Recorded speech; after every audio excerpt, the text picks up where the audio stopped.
बेटी खेले ला केहू के बेटी बहन के उठा के ऐसन ऐसन एजा 4-5 गो कांड कर चुकल बा, लेकिन केहू नइखे ओकर सुनवाई करेला, खाली मार के ओकरा के छोड़ देला बा जानी। आ उ बेचियो देला बाहर भीतर ले जाके, लड़की उठा के बेच देला। हाँ, लड़की उठा के 3-3 4-4 लड़का के माई के उठा के बेचले बा। उ एके डर बा जे उ कहीं बेचे मत आ कहीं कारुआ कहतनी ई प्यार मोहब्बत के बात उ सब हमरा बहन के लगे नहीं खे। उ सब रही तो उनका से दू जानी अभी लड़की हमरा घर में हमर बहन से आन बालो उ लो रही तो हमनी के एकदम सबूर बांध लीती सन जी सियान लड़की बा। उ तो लड़की एकदम बाटे उ तो तवा उहे बढ़ले बा, उहे उठा के ले गइल बा हमरा बेटी के। कहले बानी नीलू का करता रू तो कहले बाड़ी दीदी हम आटा सानतानी। हम कहनी खाना बन गया तो ना, अब खाना बनाने मम्मी कहाँ बड़ी तो मम्मी द्वार पर पानी तो भइल होई तो मान जाइए आदमी उठा ले बालो तो हमनी का देखता नहीं सन जे का कइलो का ना कइलो। जब जब जब लड़की उठ गल बिया रउआ हाथ से जब निकल गल बिया तो का रउआ देख सकता। मुंह तो बांधल गइल बा लड़की। हाँ, लड़की के मुंह बांध के ले गइल बा मोटरसाइकिल से। लड़की के मुंह बांध देला, उहे तो लेके भागल बा। उहे लेके भागल। हाँ, ओकर नाम ह तोता। तोता नाम है, तोता नाम ह। ओकरा साथ में आ ओकर काम है जे केहू के बेटी बहन के उठावेला ले जाके बेचेला आ खाला पियला आ फिर गांव के अगल बगल के बिल्कुल लोग के सतैता रखेला। माने वो कामे बा ओकर लोग के बेटी पतो के उठावेला। हाँ, ओकर कामे बा ई है। आ गांव के लोग मौका बनल बा। आ गांव के लोग कोई ना बोलेला, जकरे द्वार पर जाई उहे खियाई पियाई आ उहे राखी आ वहां से ओकर काम उहे बा जे मशीन खोली सब चीज खोलेला, चोरी चमारी करेला। मशीन खोलता, लोग के बेटी पतो के उठावता, गांव के लोग मौका बन के ओकरा के देखता, ओकरा के सपोर्ट करता। हाँ, मर्दाना जी केहू नहीं खे। मर्दाना रही तो ओकरा के रखबे गांव में करी। केहू मर्दाना नहीं खे। मर्दाना रही तो केहू रखबे करी तो ओकरा के। मौका के संख्या ज्यादा बा गांव में। अब ये मान लीजिए मौके की संख्या बा ज्यादा। अच्छा, तो उठौले बा तो लोग देखले बा का मुंह बांधले बा, दुपट्टा से मुंह बांध के ले गइल बा। दुपट्टा से मुंह बांध के लेकर भागल बा यहाँ से। अच्छा, मोटरसाइकिल पर ले गइल बा। अब मोटरसाइकिल वाला बहुत लोग ओकरा पाछे बाटे फोन करता तो हमें से मोटरसाइकिल ओकरा मिल जाला कर बहिन चोदा के। मोटरसाइकिल कहीं ना कहीं से ओकरा मिल जाता है। उ सब गांव के लड़कन के छवारी सन के साइकिल बिगल बावे जंगल के अरिया रोड के अरिया आ लड़की हइले नइखी। लड़की हइले नइखी तो हम खोजतानी चारू ओरी घूम। अच्छा, साइकिल से गई रही सामान ले आवे। हाँ, साइकिल से सामान ले आवे गई रही। साइकिल जंगल में रहुए। हाँ, साइकिल वही रोड के जरी जंगल में हमरे बेटी रहली है। अपहरण कर ली हल्लो। हाँ, तो देखतानी कि साइकिल बिगल बावे जंगल के अरिया रोड के अरिया आ लड़की हइले नइखी। लड़की हइले नइखी तो हम खोजतानी चारू ओरी घूम। अच्छा, साइकिल से गई रही सामान ले आवे। हाँ, साइकिल से सामान ले आवे गई रही। साइकिल जंगल में रहुए। हाँ, साइकिल वही रोड के जरी जंगल में रहुए। बेटी रहू ना रहुए। बेटी ना रही है, रोडे के जरी रहुए साइकिल। तब जो तानी चारू ओरी बेटी के जे बेटी कहाँ हमर गली तब आके हम खोजे लगई जे भला ये हुई केनहू तो मिल जाई है तो ना भेटई। गाँव के कुछ लोग बाजे उठौले बा बेटी करे हुआ बोल बाटे उ तो तवा उहे बढ़ले बा, उहे उठा के ले गइल बा हमरा बेटी के। उठी एमे 4-5 आदमी शामिल बा तबे उ लड़की उठल बिया। बताई। आ लड़की बड़ा दुखी से गइल बिया, ओढ़नी बांध के लेके गइल बालू। ओढ़नी से मुंह बांध लेले बालू आ तब लेके गइल बालू लड़की के। उ बहुत लड़की दुखी बिया। ओढ़नी से मुंह बांध के ले गइल। ओढ़नी से मुंह बांध के आ मोटरसाइकिल से लेके गइल बालू।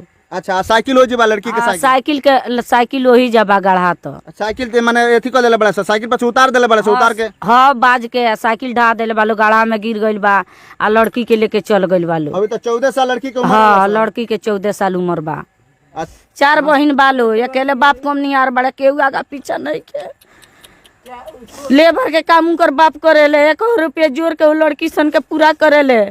सब खाना पीना सब नून तेल सब लड़की सन के 4 गो लड़की सन के जुटावेले। आ गाँव वाला अथी कह के वो लड़की के इज्जत लेवे खातिर उठवले बा, जंग इज्जतदार बनता लो। इलो जे हमनी के इज्जत के हुआ मारी सो।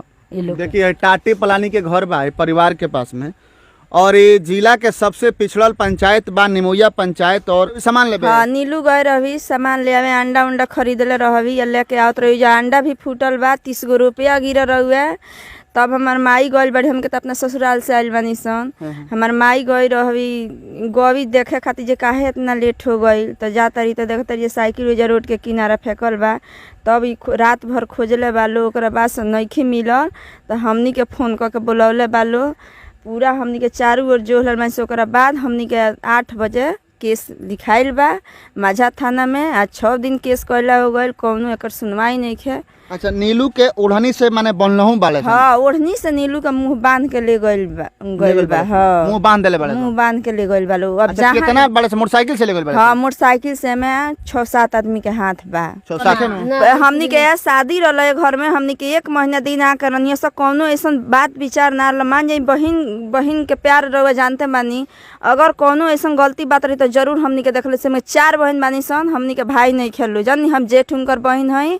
अगर कौनो ऐसा गलती रही तो हमनी के जरूर देखले रहती से। अगर कोनो गलतियों ठहर जाता तो हमनी के मरती से डरती से, लेकिन ऐसा कोनो बात नहीं है। हमार बहन एकदम अच्छा लड़की रही है आ उनका खातिर अगर ऐसा गलत काम कल रहती न तो हेतना हमनी के ऊपर में है काम ना बढ़ती से, हेतना हमनी के रोती से ना, हेतना कलपती से ना। 6 दिन हमरा घर में आँच बरैले हो गल बा, ना केहू खाता ना केहू पियता, सब लोग परेशान बा। हमार बहन के कोनो ऐसा अगर हमार बहन भेटाइयो जाता रही आ जाता रही तो उ सब सच्चाई खुल जाई, सब पता चल जाए। हाँ, सब सच्चाई खुल जाई। हाँ, ई तो पूरा डर बा जे हमरा बहन के कहीं नदी नाला बा जी काट के नद फेंक दे लो।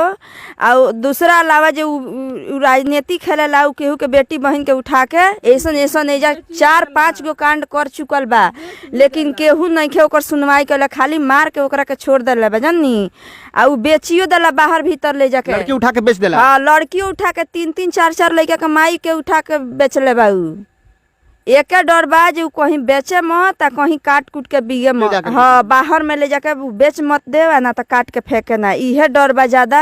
आ रउआ कहतनी प्यार मोहब्बत के बात, उ सब हमरा बहन के लगे नहीं है। उ सब रही नु तो उनका से 2-2 जानी अभी लड़की हमरा घर में हमार बहन से आन बालो, उ लो रही तो हमनी के एकदम सबूर बांध लीती सन। जैसे आन लड़की बा, उ तो लड़की एकदम बच्चा बाड़ी, बच्ची के। लेकिन आजकल के जो दौर बा, माहौल बा, वो माहौल के हिसाब से हमनी के सवाल पूछे के अधिकार बा। हाँ। कि आजकल के दौर चलता प्यार मोहब्बत वाला दौर बा, तो उनके सवाल पूछ सकत नहीं। हाँ, उ लड़की एकदम अच्छा, लेकिन ऐसा कोनो बात नहीं है। ना, उ हमार बहन एकदम अच्छा लड़की रही है।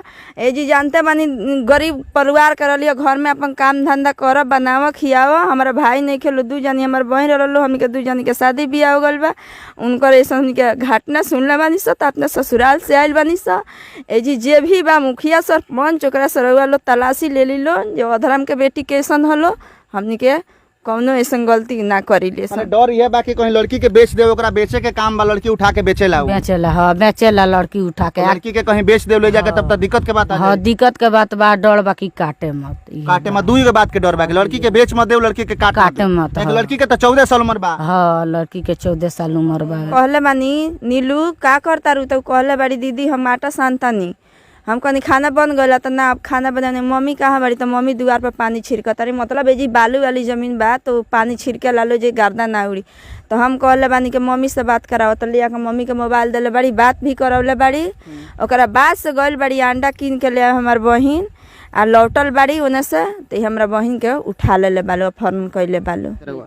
तो भइल होई तो मान जाइए आदमी उठा ले बालो, तो हमनी का देखतानी सन जे का कइलो का ना कइलो। जब लड़की उठ गइल बिया, रउआ हाथ से जब निकल गइल बिया त का रउआ देख सकतानी। मुंह तो बांधल गइल बा लड़की। हाँ, लड़की के मुंह बांध के ले गइल बा मोटरसाइकिल से। लड़की के मुंह बांध देले बा। हाँ, लेके गइल बालो मोटरसाइकिल से। लड़की लोगन के का अंदाजा लगता कि लड़की के का अंदाजा लगता कि लड़की कहाँ पर गइल हुई है, चाहे देखी हमनी के कौनो अंजादा नहीं खे, अंजाद रही तब ले हमनी के बैठल ना रहती सन। आ थाना पुलिस जे भी बा खोजत नहीं खा, 6 दिन हो गए। अजी कहाँ बाटे जौन उठा के लेके भागल बा, जौन लड़की उठा के लेके बेचेला एथी करेला किनेला, उ कहाँ बा अभी घरे बा? उ घरे नहीं खे, ओकर तो पते ठिकाना नहीं खेला। तो पता ठिकाना लागी तो ओकर तैयार वाला हमनी के छोड़ला रहती सन। भागल बा घर से? उहे तो लेके भागल बा। उहे लेके भागल हाँ, ओकर नाम हो तोता। तोता नाम है ओकर? तोता नाम हो। देखिए कि तोता एकर नाम बा। ई दोगला ई जौन बा कि तोतवा लड़की के लेके उठा के भागल बा। और सबसे बड़ा डर के बात बा ई कि लड़की के उठा के उ ले जाके बाजार में बेचेला, मतलब कि तस्करी करेला लड़की के उठा के। तो कहीं